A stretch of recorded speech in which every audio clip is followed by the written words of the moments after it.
Anthony Jennings, Maris Racal, suportado. Parin ang isa't isa sa isang interview sa airport kasama si MJ Felipe, tinanong si Maris Racal kung nagkaayos na sila ni Anthony Jennings matapos ang isang kontrobersya na kinasangkutan nila. Tinutok ng interviewer ang tanong kung may anumang epekto ba ito sa kanilang relasyon bilang magkaibigan at kung paano nila nakikita ang kanilang professional na samahan ngayon. Sa sagot ni Maris, ipinahayag niyang very supportive sila sa isa't isa tuwing magkasama sila sa mga eksena.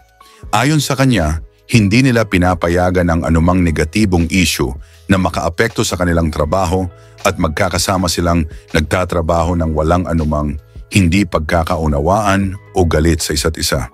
Focus kami sa work ngayon, dagdag pa niya, na nagpapakita ng kanilang profesionalismo sa gitna ng mga isyung dumaan sa kanilang buhay. Muling tinanong ni MJ si Maris kung sila pa rin ba ni Anthony ay magkaibigan. Sagot ni Maris, "Yeah, we're all friends," na nangangahulugang hindi nila binibigyan ng sobrang diin ang mga kontrobersya at nagpapatuloy ang kanilang relasyon bilang magkaibigan. Nang magtanong pa si MJ kung partikular na magkaibigan pa ba sila ni Anthony, sinagot ni Maris ng, "We're good." Ipinakita ni Maris sa kanyang mga sagot na walang masama o hidwaan sa pagitan nila ni Anthony at sa halip ay nakatutok sila sa kanilang mga tungkulin bilang mga artista.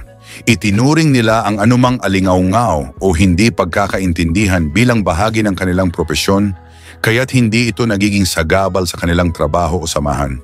Sa mga pahayag na ito ni Maris, makikita ang kanyang maturity at profesionalismo na nagpapakita ng kanyang kakayahan na ihiwalay ang personal na buhay mula sa kanyang trabaho.